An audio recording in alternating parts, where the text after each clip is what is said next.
We spent over 200 hours playing a single board game. Over 10,000 miniatures were used. This has never been done before, and I have my wife's reaction to prove it. I might have to go section by section. What you're seeing right now is an actual game people play. Unbelievable, right? This is Warhammer 40,000 Apocalypse. This board game is technically called a miniature tabletop wargame, kind of like Risk or Battleship. The players are called wargamers, and they could literally be anyone you know, including me. MiniWarGamer Dave here from MiniWarGaming.com, and I've spent the last 2 decades making thousands of wargaming videos. I've gotten millions of views, and it's safe to say I have the largest collection of Chaos Space Marines in the world. But this massive army is basically useless if I never play with it, which is exactly what I did 3 years ago. To this day, this game is the most viewed tabletop battle that's ever been produced. But in spite of this, I have one major regret. And the more time that passes, that regret is reinforced by hundreds and thousands of people. This has bothered me so much that I finally decided once and for all to do something about it. I broke it down into 3 main challenges, which if solved, I could truly achieve what I've always wanted. To play the biggest game of Warhammer the world has ever seen. Now, if you're brand new to playing Warhammer 40,000, fear not, here's the contextual comparison. In Monopoly, each player uses 1 game piece to move around the board. Similarly, in Dungeons & Dragons, each player uses 1 miniature to represent their character. In standard games of Warhammer 40,000, to represent their armies, each player uses anywhere from 30 to 100 miniatures and moves them around the tabletop to simulate the battle. To determine the size of the battle, every mini is assigned a points value and is typically organized into units. For example, these 10 Orc boys are about 80 points, and a typical game plays at about 2,000 points. But comparing this to the Apocalypse game we played, it was basically a Lord of the Rings sized battle of more than 300,000 points, which I thought more accurately depicted Warhammer 40,000's famous tagline, "For in the grim darkness of the far future, there is only war." Now that we have a good sense of scale, on to solving our first challenge, the players. To use my entire collection, I required an opponent who possessed an army who could match the size of mine. And wouldn't you know it, just happened to know a guy. Meet Kyle Reiki. He's been playing board games for over 30 years, and he's a super fan of orcs. Like orcs from Lord of the Rings? Looks like meat's back on the menu, boys!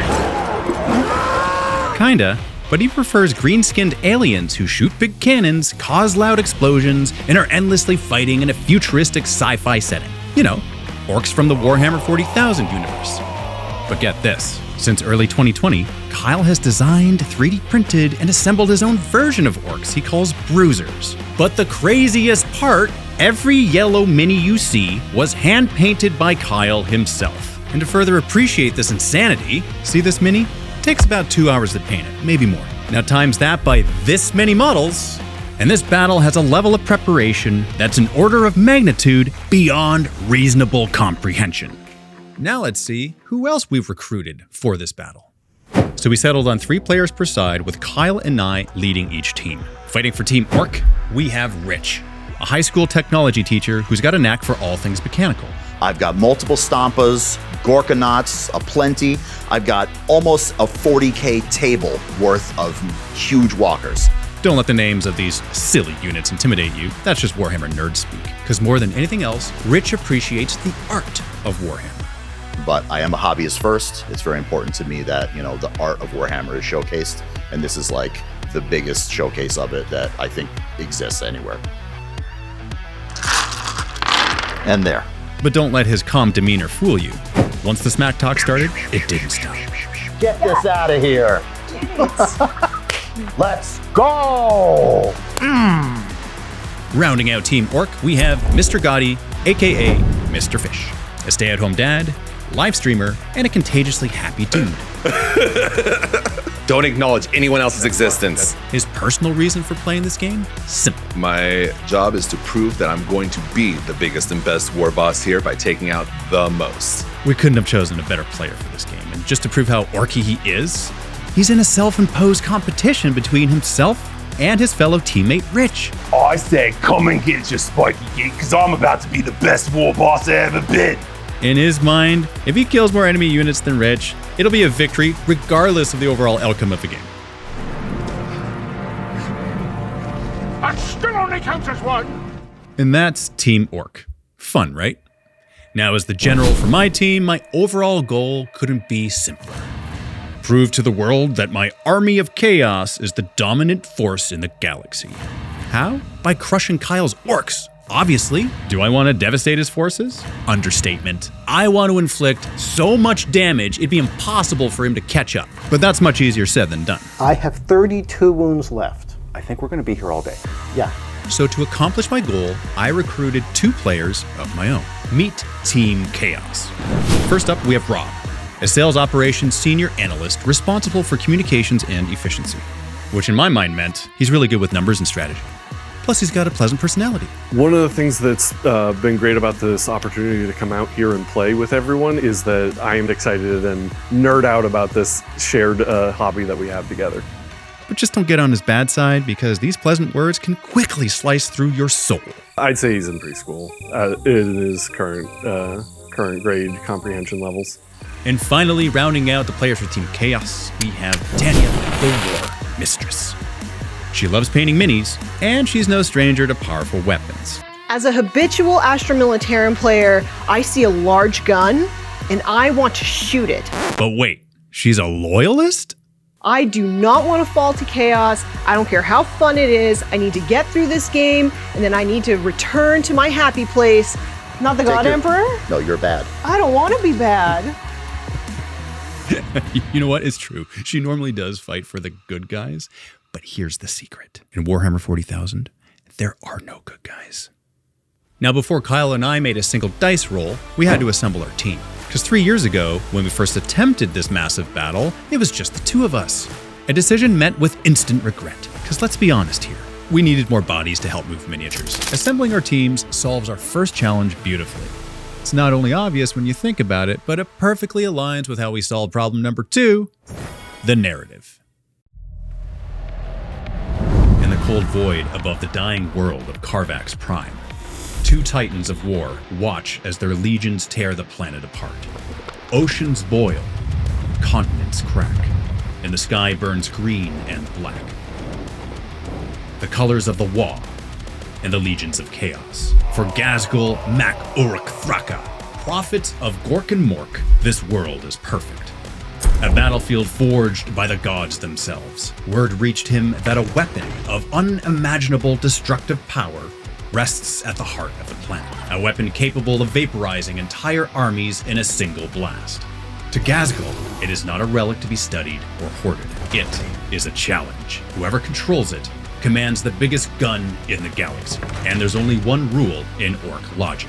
The biggest gun belongs to the biggest boss. But to Abaddon the Despoiler, War Master of Chaos, this cannon is no mere trinket. The weapon's machine spirit is a fragment of a fallen demon engine, an ancient relic of the Long War, lost since the Great Crusade. Its reawakening could tip the balance of power in the Eye of Terror itself. Abaddon intends to claim it, bind its power to the will of the Dark Gods, and ensure that no filthy greenskin ever mocks his dominion again.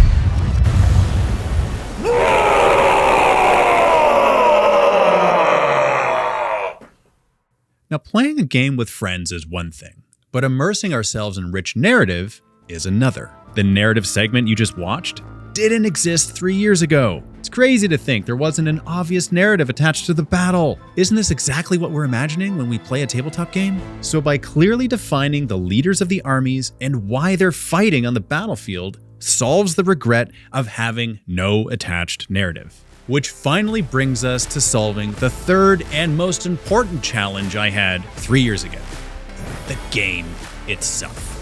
First, we had to physically set up the battle. And for this, I gotta give Kyle credit. He lives 6 hours away.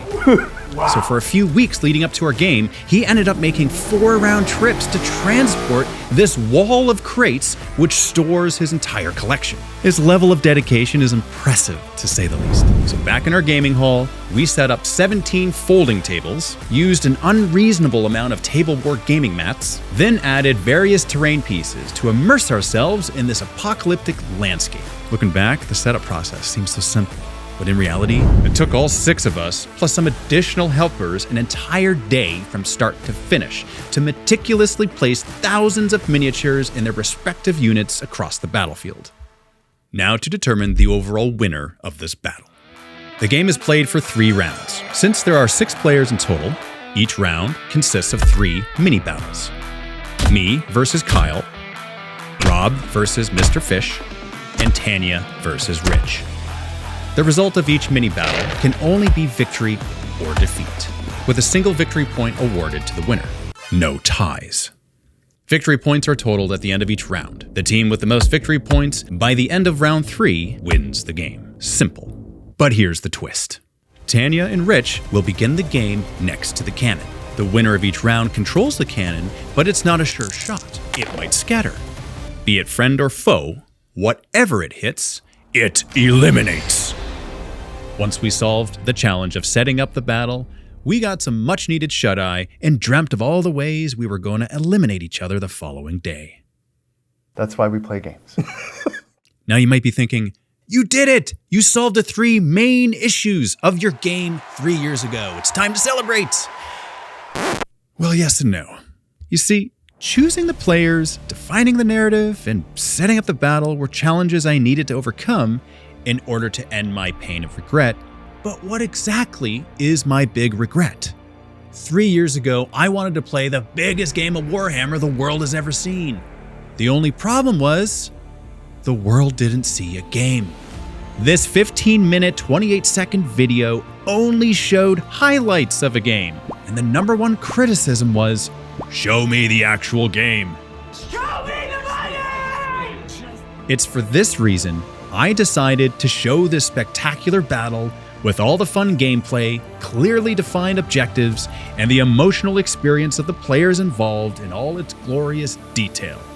This massive project wouldn't be possible without the support of our Vault members, and to honor their support, we've produced this high-quality 3-part series showing the actual gameplay of this mega battle. Join the channel as a Vault member to watch this Vault-exclusive narrative campaign. Round 1 is available to view right now. Not even a scratch. Barely got his attention. This game is too big. We have too many orcs, too much chaos. It's too big for the normal Puckers rules. There's never too much chaos, thank you very much. The amount of post-production involved is insane at this point, which is why we need the support of channel members to complete the series. Spend a few seconds watching episode 1 and you'll know exactly why. Well, I told you where I would shoot it, so you have to now tell me where you would shoot it. Unless you're a git. Unless I'm a git. This is by far the biggest project I've ever undertaken in all of the 18 years I've been making videos on YouTube. And I couldn't be prouder of the result. I'm MiniWarGamer Dave. Thank you for watching, and I'll see you in the vault.